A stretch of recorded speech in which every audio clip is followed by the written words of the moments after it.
Si A dan B bersaudara. B umurnya 18 tahun dan A 25 tahun, tapi badan B lebih tinggi dari A. Si A kemudian ingin menambah tinggi badan dan tergiur membaca iklan obat peninggi badan di Instagram.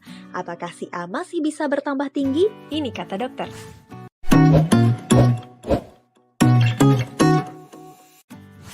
Kenaikan tinggi badan bersifat fluktuatif. Pertumbuhan tinggi badan bayi sampai balita berlangsung cepat, kemudian melambat, dan pertumbuhan paling pesat terjadi saat remaja. Saat remaja terjadi puncak pertumbuhan yang mewakili sekitar 15-20% dari tinggi seseorang saat dewasa nantinya. Laki-laki puncak pertumbuhan tinggi terjadi umur 14-15 tahun. Perempuan puncak pertumbuhan tinggi terjadi umur 11-12 tahun.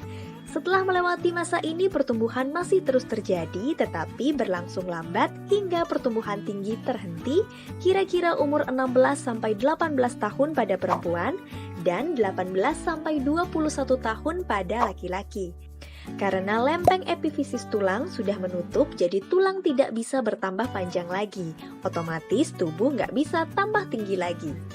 Jadi sebelum masa-masa ini terlewati, gunakan kesempatan sebaik-baiknya untuk menambah tinggi badan dengan cara makan makanan bergizi seimbang, terutama yang mengandung kalsium dan vitamin D seperti ikan salmon, bayam, brokoli, kacang-kacangan, susu, keju, dan yogurt.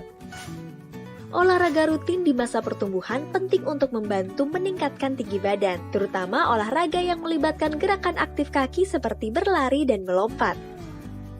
Yang nggak kalah penting, tidur yang cukup, karena produksi growth hormone atau hormon pertumbuhan meningkat 5 kali lipat saat tidur malam hari sekitar 1 jam setelah tidur lelap dibandingkan saat terbangun. Produksi growth hormone meningkat pesat saat remaja dan berkurang seiring bertambahnya usia. Selain itu, yang paling banyak mempengaruhi tinggi badan adalah faktor genetik yaitu sekitar 80%. Jadi, tinggi badan kita sebenarnya diwariskan dari tinggi badan orang tua, tapi bersifat poligenik atau dikendalikan oleh banyak gen. Jadi, walaupun bersaudara kandung, tinggi badan bisa beda loh. Peneliti juga punya rumus nih yang bisa memperkirakan tinggi badan anak yang dihitung berdasarkan tinggi badan orang tua. Namanya tinggi potensi genetik. Ini artinya perkiraan tinggi badan anak waktu dewasa bisa 8,5 cm lebih tinggi atau lebih rendah dari hasil perhitungan rumus ini. Karena selain genetik juga ada faktor lain yang mempengaruhi tinggi badan.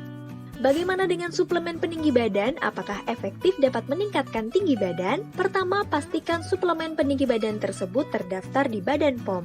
Jangan sekedar percaya kalau diklaim terdaftar Badan POM, cek langsung di website Badan POM.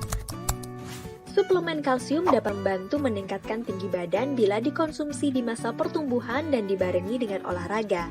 Tetapi harus dikonsumsi dengan dosis yang tepat sesuai petunjuk dokter.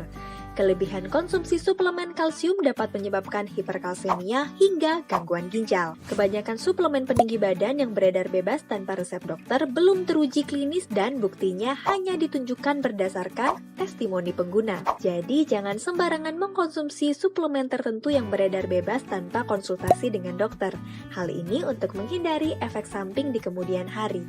Ini kata dokter tentang pertumbuhan tinggi.